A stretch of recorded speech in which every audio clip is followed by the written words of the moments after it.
Welcome to Talking Points. My name is Dr. Stephen E. Gardner, and I'm here with you today to do our second installment on this brand new series. This whole series we're talking about, I think, is unique, and is one that we need to look at, one that we need to think about, and one that we need to do some self-reflection on to make sure we are not engaged in any of these kinds of activities. And if we have been engaged in any of these kinds of activities, here's a way that we can learn the truth. And you'll know the truth, and what the truth should make you free. Truth should never, be harmful to the point that it doesn't motivate us to some sort of action. The kind of truth that we're sharing in this series is to motivate you to action, not to make you feel bad or to step on your toes, whatever the case it might be, but it's simply putting out there some things that we all need to consider so we can be better in doing what we need to do as responsible human beings, and for those who are people of faith, for people of faith as well. So we're going to talk about part 2 today in what that we're considering is the Self-Saboteur part 2. And today we're going to look at acknowledging denial as self-sabotaging behavior. Acknowledging denial as self-sabotaging behavior.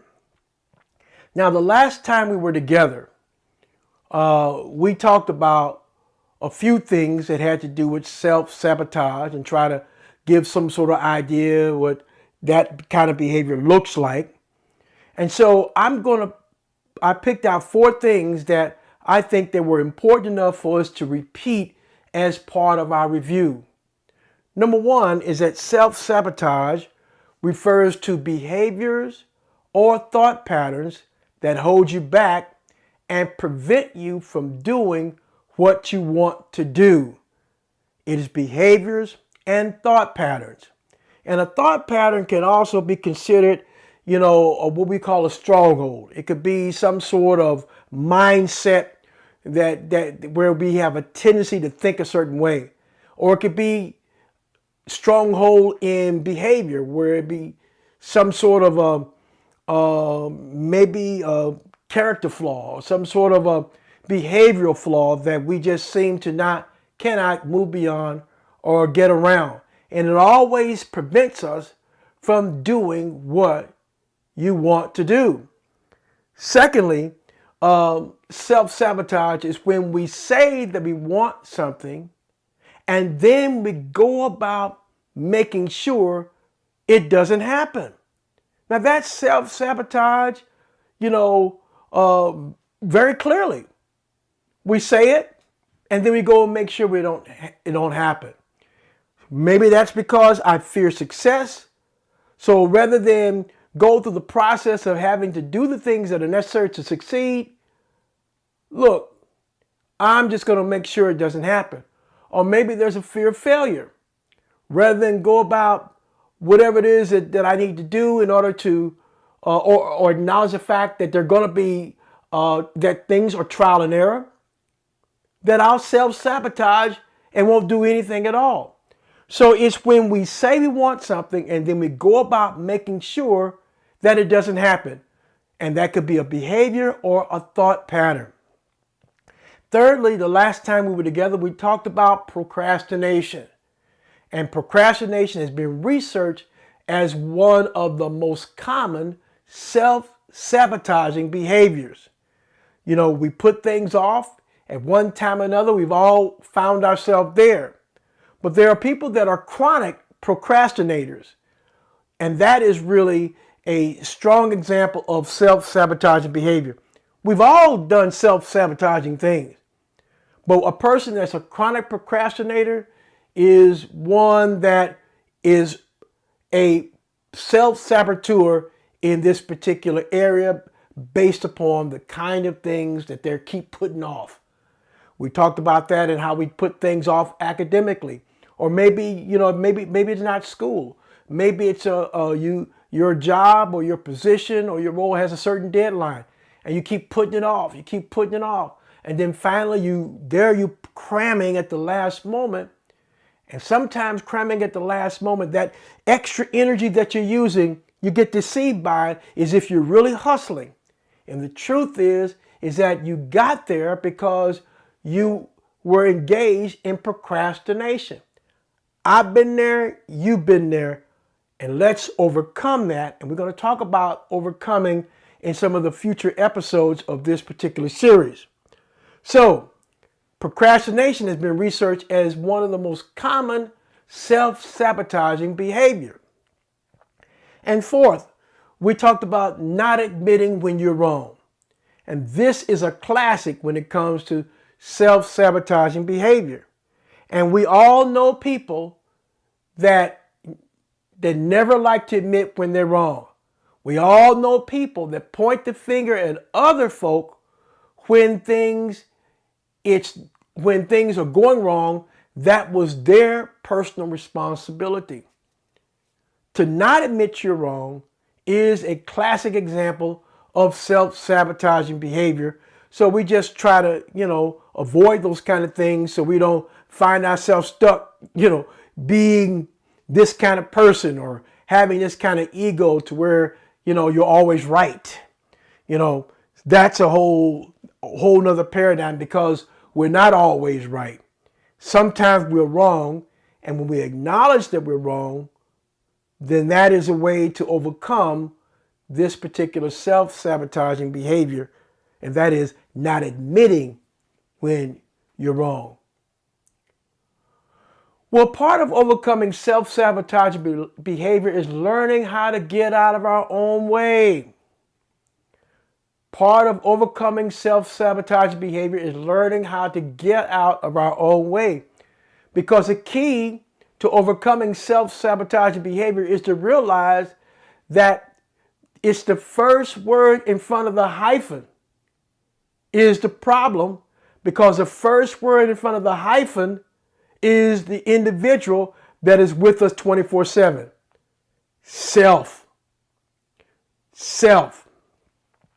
So part of overcoming self-sabotaging behavior is learning how to get out of our own way.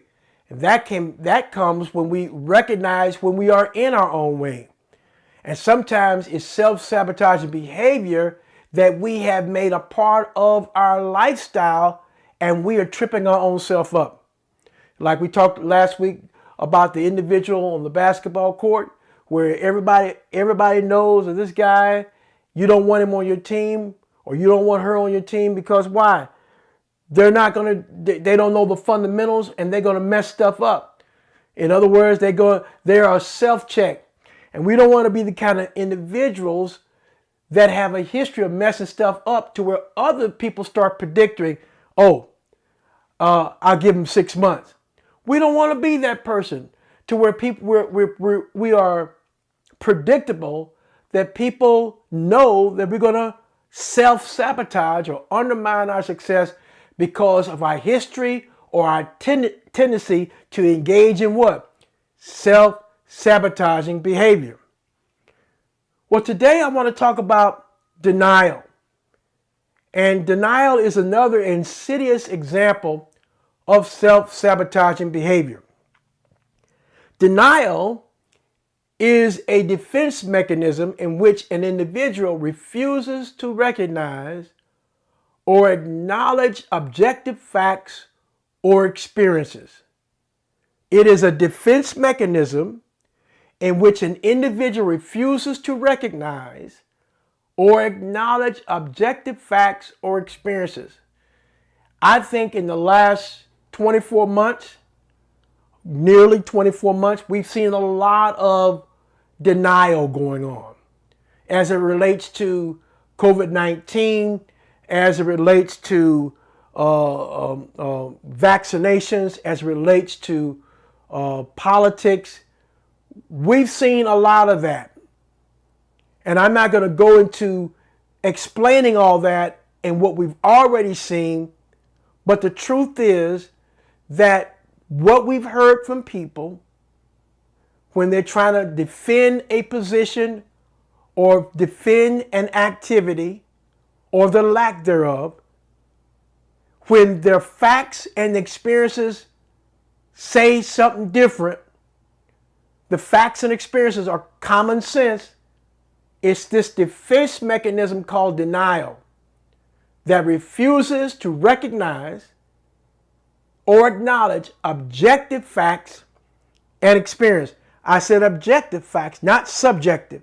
Subjective means these are things that I interpret. Objective means it's very clear. The sky is blue. It is nighttime. The sun is out. These are objective facts. Subjective facts means it interprets reality based upon one's own personal position or personal leanings. Denial is a defense mechanism in which an individual refuses to recognize or acknowledge objective facts or experiences. According to Psychology Today, it is an unconscious process that protects a person from discomfort or anxiety. It is an unconscious process that protects the person from discomfort or anxiety. And sometimes what we've learned is that our lifestyle was a certain way prior to COVID-19. And whatever that lifestyle was like religiously or personally or whatever the case it might have been, when you have this kind of disruption that has occurred because people want the way things used to be, this defense mechanism steps up because it's trying to protect this individual from discomfort or anxiety. So somebody is to blame.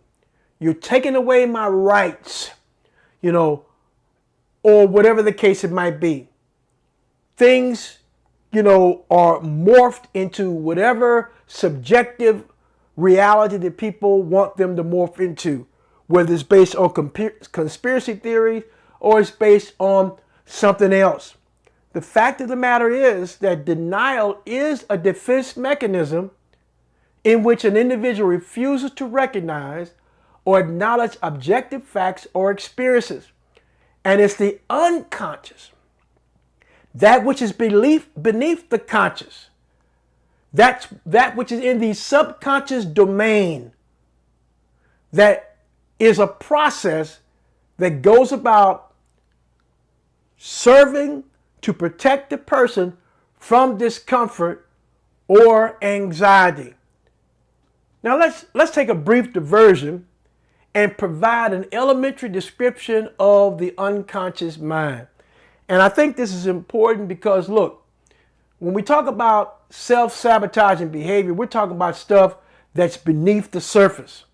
And we got to delve into that. In order to even get to the point of overcoming that, if I don't know the source of where this is coming from, it's just going to repeat itself. If you have a lawn, and some of you in other parts of the country, I live in the Southwest now, but I grew up in the Midwest. And if I had a lawn, one of the most common things that would occur is called dandelions or weeds. And so if I just cut them off at the top, I have not eliminated them at the root. And so in order to eliminate some of this self-sabotaging behavior, we have to go to the unconscious mind. So based on this information, we will gain a gateway understanding of how self-sabotaging behavior is sometimes a knee-jerk reaction that is originating in the unconscious mind. It's a knee-jerk reaction. And I'll talk about that in a moment. The unconscious is a vast sum of operations of the mind that take place below the level of conscious awareness. That's why I call it knee-jerk, because it's just your natural reaction. You just naturally, someone hits you, it just happens. Sometimes there are things that are embedded in our own mind that when people say certain things or they do certain things, our natural reaction is knee-jerk. The conscious mind contains all the thoughts, feelings, cognitions, and memories we acknowledge, while the unconscious consists of a deeper mental process not readily available to the conscious mind. So, if I've had an experience in my past, one of the things is that maybe this person or I may have a similar experience in my present, and the two become connected.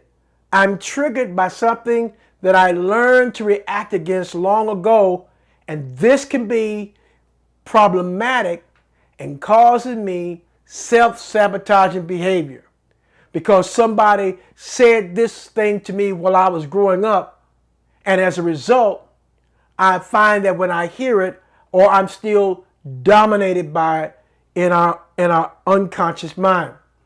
Sometimes we could have grown up hearing certain things and we grew up believing the things we've heard. And so therefore, we become self-saboteurs because why? So-and-so said that I wasn't going to amount to anything. And so everybody believes that I'm not going to amount to anything. So therefore, I'm not going to amount to anything. And so it kind of gives them, it's that knee-jerk reaction that gives them permission to continually engage in self-sabotaging behavior. Now, that's just one example. There could be some other stronger examples or some more common examples that gives us those kind of knee-jerk reactions. But our knee-jerk reaction is not coming from the conscious mind, or the conscious, it's coming from the unconscious. Because the conscious mind contains all the thoughts, feelings, cognitions, and memories we acknowledge, while the unconscious consists of deeper mental processes not readily available to the conscious mind. Now, much learning, especially recognition of complex patterns, takes place outside of the conscious awareness. Similarly, many of the elements that go into judgments and decision making are processed outside of awareness. Intuition is also a product of unconscious mental operations, a set of assumptions swiftly assembled from cumulative knowledge and experience. And much of human motivation and interpersonal reaction also takes shape beyond the conscious. So in essence, a lot of the judgments that we make and decisions that we make is really coming from a place of how we've been conditioned or how we've been trained. It's all in our head. And sometimes when we realize that our outside behavior is coming from it originates internally before it gets externally, if we deal with the internal, it's going to take care of the external. Jesus even said that out of the abundance of the heart, the mouth speaks, or out of the heart proceeds all of these other kinds of things that he had mentioned. And so it all begins within. It's all in our head. And to really overcome, we need to get to the root of a thing, and change it at its root. And then we'll change our own life. Okay? Denial, as we're moving back to denial now, we've looked at unconscious. Denial can encompass truths too difficult for an individual to confront or to accept. Denial can encompass truths too difficult for an individual to confront or to accept. This is understandable because sometimes traumatic and even faith-shattering experiences that happen, sometimes we're just not ready to accept it. Now, there are common things that we all experience in the cycle of life. One of them is called grief and loss. And anytime we've had some form of grief or loss in our life, it's a traumatic experience when you lose a loved one or lose a friend or maybe it could be a non-death loss where you may have lost a job or lost a form of income or lost a portion of retirement, whatever the case it might be, or loss of health. Sometimes these things can be traumatic, and sometimes the reaction is to deny it because it's difficult. Now that's one thing. But it's, because usually we don't stay there. We don't stay in denial because we've lost a loved one. It's part of the process and we pass through it. Sometimes we don't pass through those kinds of things. We might need some other kind of therapy that's going to help us with our trauma. But keeping it simple here, denial can encompass truths too difficult for an individual to confront or accept, or even faith-shattering experiences when they happen that we're just not ready to accept. Maybe you've been taught to believe that God would do certain things and that God would do certain things a certain way. If you apply this particular formula, then you're going to get this particular result. And all of a sudden, it didn't happen. And so now, rather than face the fact that I need to maybe adjust my theology, no, I'm going to go and defend what I believe, and I'm going to deny certain things, that are right there in front of me. Sometimes things happen so that we go through this process of adjusting, or this process of reinventing, or this process of reshaping how we believe, in this case, how God does things in our now. Maybe we didn't get the healing when we wanted it, when it didn't happen right on time. And now we go into denial to defend this rather than say, well, why didn't it work? Or to say, maybe God was trying to tell me something different. Or maybe I was wrong altogether. Or this particular theology is just out the door.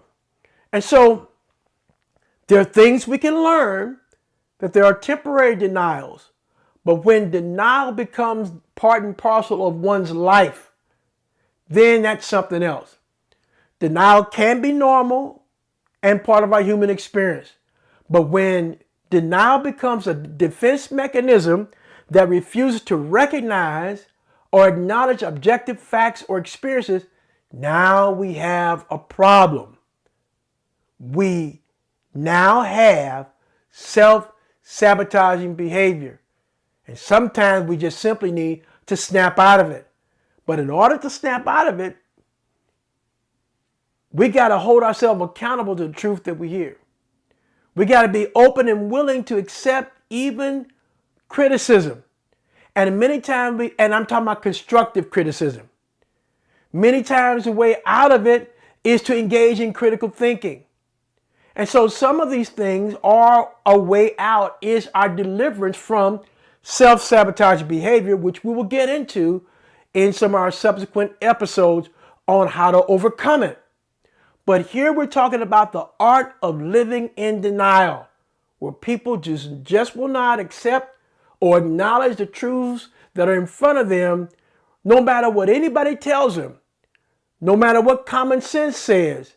They have positioned themselves in such a way to where they're not going to hear any other kind of reality. Now, when you run into that type of individual, take the philosophy of my mother. And my mother used to tell me this: when you find a fool, leave them a fool.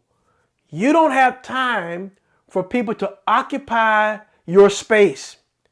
And this kind of space means the space in our mind to where they have engaged us to the point to where they're all in our head. And I got better things to do than lend my mind and my mental energy to something that I could be focusing on something more productive. Letting people in my space means that, look, some people you just got to keep at a distance because they're going to be talking crazy anyway. So why don't let them talk crazy by themselves? In fact, let them think you're crazy so they'll leave you alone. So, this is just the truth, keeping it real. Don't let people occupy your mental space, because when you allow them to do that constantly, it becomes a self-sabotaging activity. It becomes a self-sabotaging activity. We have better things to do than to allow people who annoy us to take up energy that we could be utilizing for something more productive. Now, I know there was a sidebar, but that I just want to try to keep it real So we recognize that some people don't deserve our time mentally. Doesn't mean that you don't care about them. Doesn't mean that you don't love them. But in this case, you can love them at a distance, and you need that kind of distance even mentally so that you can be able to find something else that you can be more productive about. So, I said it. So let's not go off on the other side of the road when simply being responsible means that, hey, look, this person, this argument, this position is not even worth my time. Because why? Many of those individuals have already made up in their own mind. You're not going to change the way they think. No matter what you say, no matter how you believe, you're not going to change them. So when you know a person's not going to change, why give them the time of day? Keep them at a distance, love them at a distance, but you're trying to protect your own sanity so you don't find yourself going down some rabbit hole of argument and debate that turns out to be non-productive. All right, enough said on that. So, but there are other aspects when we shifting back to denial.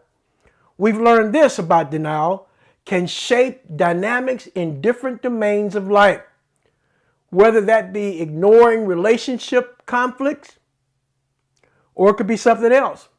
In the case of denial as a sabotaging behavior, people may isolate themselves against their flaws and mistakes. They might pretend that everything is fine and ignore their own negative emotions or disagreements within the relationship. This is a person that's just not willing to acknowledge their flaws and mistakes. And so they're living in this reality that you're the fault, you're the reason why. We all know people like that never own up to their own, they're never responsible or for their own actions, but they always, all the time, are pointing the finger at the other person, and the other person is what's at wrong. And then they gather people for their side. Now they got people on their side believing what they believe, all because they're not responsible enough to own up. So that's self-sabotaging behavior on steroids, where it goes out and gets people to agree with them even when they're wrong. People may isolate themselves against their flaws and mistakes, and they find other people to be on their position even though that they're wrong. We know people like that. We see a lot of that going on today. But you know that it's the role of a self-saboteur. They might pretend that everything is fine and ignore their own negative emotions or disagreements in a relationship. Oh, everything's fine. Oh, it's all, oh yeah, you know. And knowing you need to talk about it. Knowing that you need to have a come to Jesus moment or sit down and really work through these kinds of things. And one of the ways to really work through stuff like this, and one overcoming a process that we can engage in overcoming this type of, or that we can engage in resolving relationship conflicts, is very simple. Now I'm going to give you this one today. It's called active listening. Learning to actively listen means that you listen to what the person's got to say and let them finish before you make a response. The book of Proverbs says, if you answer a matter before you hear it, to you it becomes folly. We've all been there and done that, to where somebody's saying something, we don't want to hear what they got to say, and our knee-jerk reaction is to butt in, cut them off, and then say our part. And we find out later on that if we had simply listened, we would have understood where they were coming from to begin with. And there we're going down a rabbit hole. Oh yeah, I've been guilty of that. And we all have. Sometimes the way to overcome relationship conflicts and disagreements is active listening. Hearing out the other person before you engage in some sort of response. This is something we all need to get better at, and some of you are better at it. because you come to realize, you know what? I just simply need to listen to what this person has got to say. It works. Another form, denial as a self-sabotaging behavior, is when it can be seen in refusing to acknowledge an illness. Now, people of faith, let's be honest. We struggle with this one, especially when if you come from a religious worldview that believes that God's a healer. Now, I believe that God's a healer, but I believe that God not only used divine healing, but I believe that God used human medicine. Now, there was a time in my life that I would have been, oh no, I ain't got time for human medicine. I don't have time for any allopathic approaches. God's a healer, period. And that was my paradigm, that I stood on that. And as I matured in my faith, I come to realize that God's a lot bigger than what I expected him, than what I had first expected him to be. But there are times in our life to where denial can emerge as a self-sabotaging behavior when it comes to our health. I will be the first to tell you this from my own personal experience. In 2014, I was diagnosed as having cancer growing in my body. And it wasn't until 2018 that I decided to utilize common sense and listen to wisdom that was coming from the voice of my spouse, that I needed to do something about what was occurring that was evident in my own life. And I did that, and I got my healing that way. Some people will refuse to get the kind of medical intervention, whether it be allopathic, naturopathic, or whatever it is, because they have a paradigm that the only kind of healing that's going to work is divine healing. And I come to realize that God made the earth is the Lord and the fullness thereof, the world and they that dwell therein. That means science is part of this world. That means God was the author of science before ever man came up with those kind of ideas. I made a shift because I matured to the point that I realized, you know what? Faith and fact can't coexist. I can't know how to get healed unless I know and accept the fact that I'm sick. There was a time in my life, and I'm pretty sure you all went out there and said that, and some of you might be there today, but that's okay. I'm just going to call it like it is. We will be careful not to say certain things, because if we said certain things, then we will cause that thing to come into existence in our life. For example, I'm catching a cold. And so people will say, well, I'm not catching a cold. I'm not catching a cold. Yet, that's denial. That's denial. I mean, the human body is just subject to virus and subject to bacteria and subject to what? For the common cold to emerge. And so to deny, I'm not catching a cold, I'm not reaching out. Look, that's the kind of self-sabotaging thought life and mental mindset that we're talking about here. Is that it's clear that you're sniffling, it's clear your nose is running, it's clear that you got a hoarse, or that you have a hoarse, that your throat is kind of hoarse. You've got all the signs. It's clear that your temperature is rising. All of these facts are there that resemble and look like a common cold. And to say that I don't have a common cold, I'm not catching a cold, I'm not going to state what actually is, that is self-sabotaging behavior. And we, as people of faith, are quick to make those kind of snap judgments because we have been conditioned to only believe one way when it comes to the one God we serve. Well, that's enough on that. And and all the things that we learned today, especially about self-sabotage behavior, one of the things is true. In many of these instances, denial leads to short-term satisfaction, but long-term pain. In my own life, when it came to my own health, if I had not did what I did then, I probably would not be standing here today. And I just praise God that I listened. I praise God that I matured. I praise God that my concept of Him grew even through my own struggle with what I believed about the God that I serve. Well, that's all we're going to share today. Come back next time when we do a part 3 on the self-saboteur. And maybe we'll get into some of the ways and means by which we can overcome it. But maybe there's some other stuff we need to identify that are self-sabotaging activity. Talk to you next time. God bless.